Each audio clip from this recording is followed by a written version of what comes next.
Hi everyone and welcome to this week's video. This week we're going to look at a couple of things. We're going to look at pinching out for more flowers again, but instead of looking at the plants that I do pinch out, I'm going to show you some of the ones that I don't pinch out. And we'll talk about why I don't do this in a little minute. And also I'm going to have a look at the chrysanthemum cuttings that we did a few weeks ago and see if any of them have rooted. So if you've had a look at some of my previous videos in the last year, you'll have seen that I pinch out my dahlias, I pinch out my chrysanthemums, pinch out my sweet peas, and there's a few other ones that I do as well, and I'll point those out today in the greenhouse. But there are some that I definitely don't pinch out. There's a couple of good reasons for not pinching out all your flowers. So the first one is that some plants are really good at just bushing out naturally and branching on their own, and they'll produce lots of flowers for you without pinching out. So if you did pinch out, what you're doing is you're delaying flowering in your garden or on your flower farm by a few weeks, and you don't need that if it's already going to naturally produce lots of flowers for you.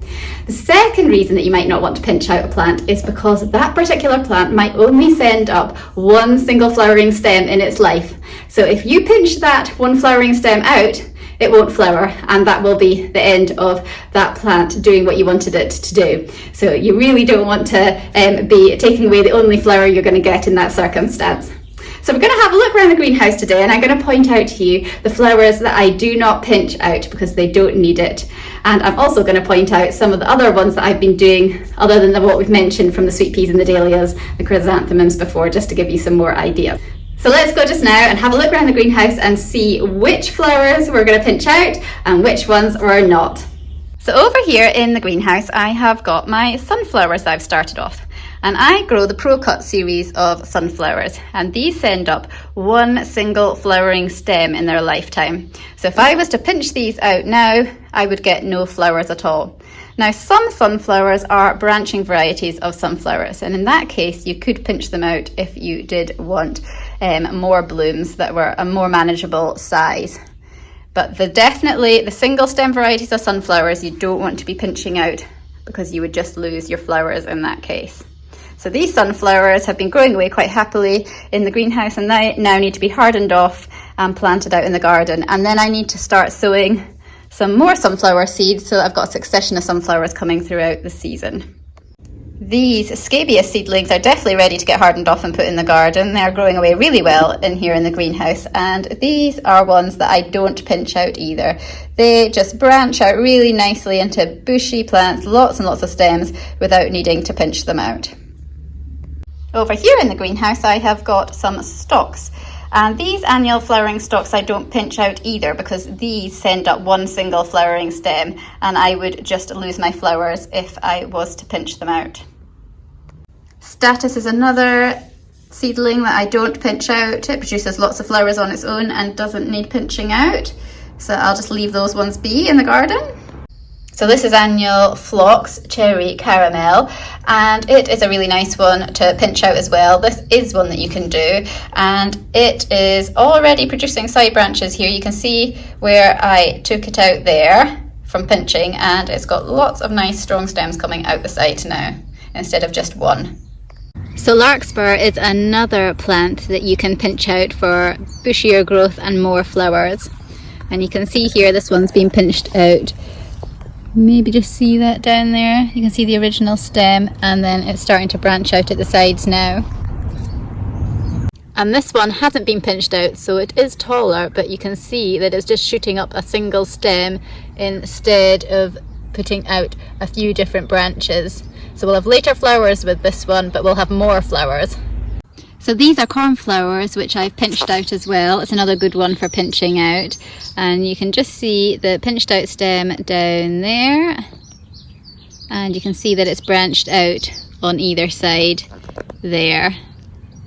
So it'll create a much bushier plant and more flowers. And these ones are spring sown ones, so they're well behind my autumn sown ones, but they'll give me lots of nice flowers later on in the summer when the first cornflowers have finished flowering. Over here I've got my cosmos in the greenhouse, and this I have pinched out. It's a really good one for pinching out to create bushy plants, and you can see that on either side it's got these side shoots starting to come away. Now here's some snapdragons, and we did pinch these out. These ones I haven't done.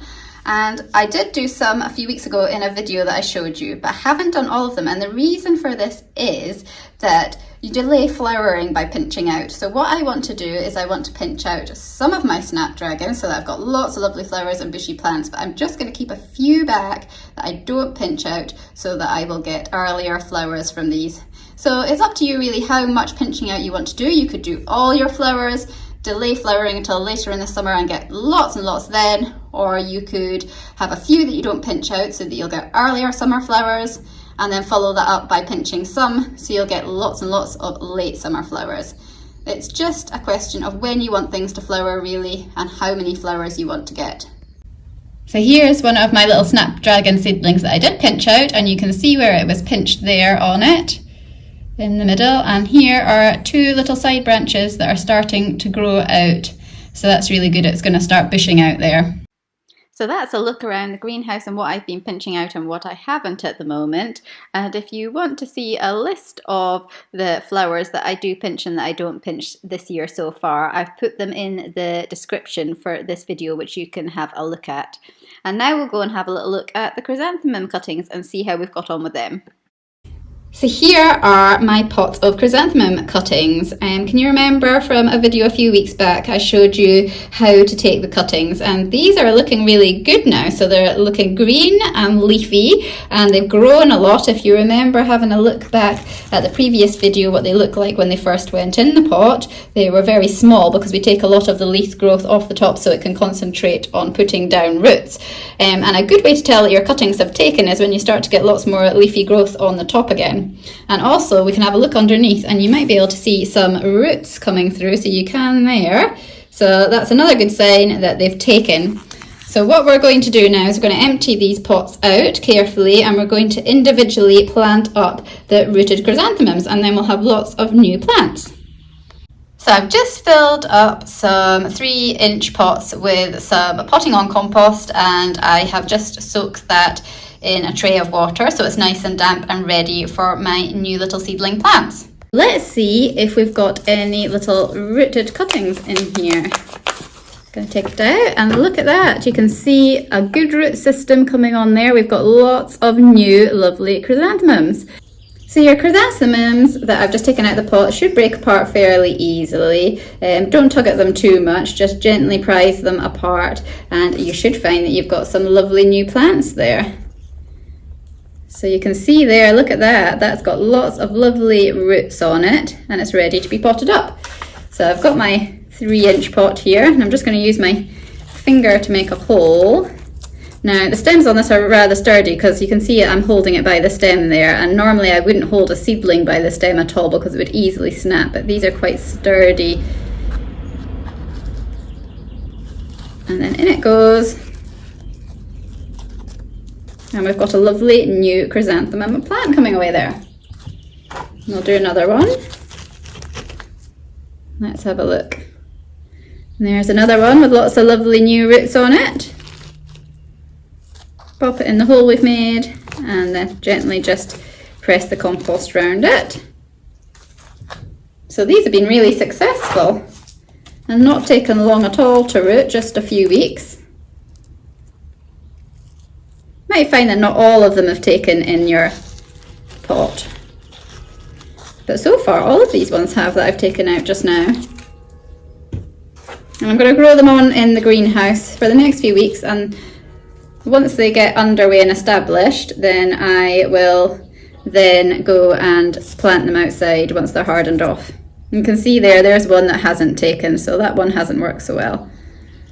Let's see if we can find another one that has. Look, there we go. Another one with really good roots.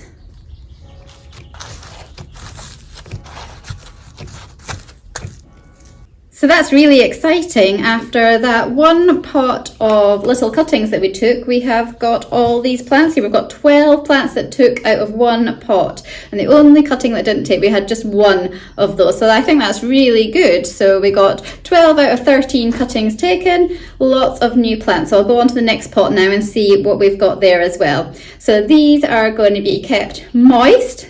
They're going to grow on in the greenhouse, Once I can see them growing away really well, I will start hardening them off for about 10 days outside, bringing them into the greenhouse in the evenings until they're used to the conditions, and then they will get planted out in the garden for flowering at the end of the summer and early autumn. So taking cuttings is really exciting. It's a great way of producing new plants for your garden. Let's have a look at the next one and see if we've got any roots showing there. So lots of leafy growth on the top, so that's definitely a really good sign that we have got something going on. And then, yep, I can see there that there is a root coming through at the bottom. So again, this should be another successful pot of cuttings. So I'll just pop my gloves on and we'll empty it out and have a little look and pot them up individually. So I'm just going to squeeze gently there. And again, you can see super root system coming away, and it should just break apart gently and you'll be able to pot all the individual ones up. So just a wee comparison here. These chrysanthemums were cuttings that were done a few weeks ago, but a week earlier than these ones here. And this one, you can see there's lots and lots of growth, whereas on this one, not so much so. And then on this one, you can see that there's roots coming through at the bottom, so they've definitely taken. And on this one, there isn't any roots that I can see so far. So this one has to be kept moist for a little bit longer, and we'll see if the cuttings take next week. But this is definitely the stage that I would be starting to pot them on individually, and this one is a little bit too early.